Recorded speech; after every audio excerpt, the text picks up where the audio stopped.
સસ્તાના ચક્કરમાં લોકો એવી કઈ મિસ્ટેક્સ કરી બેસે છે સોલાર ખરીદવામાં? કસ્ટમર છે ને ખાલી સોલાર પેનલ પર જ ફોકસ કરે છે. એમને એમ લાગે છે કે સોલાર પેનલ એટલે સોલાર સિસ્ટમ, પણ એકચ્યુઅલી એ લોકો છે ને પાવર જનરેટિંગ સિસ્ટમ પરચેસ કરે છે. એમાં સોલાર પેનલ સિવાય ઘણી બધી વસ્તુ હોય છે. સેકન્ડલી, એ લોકો EPC રાઇટ પસંદ નથી કરતા કે કઈ EPCને વ્યવસ્થિત કામ આપશું.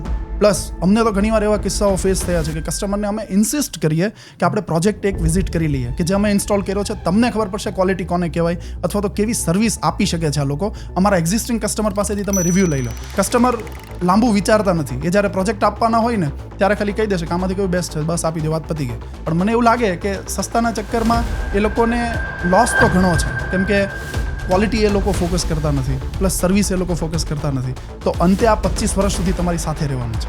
25 વર્ષ સુધી એ તમને રેવન્યુ જનરેટિંગ અસેટ છે. એ કંઈક ને કંઈક વસ્તુ તમને અર્ન કરીને આપે છે. તો ડેફિનેટલી તમારે ફોકસ કરવું જોઈએ રાઇટ EPC પસંદ કરવામાં.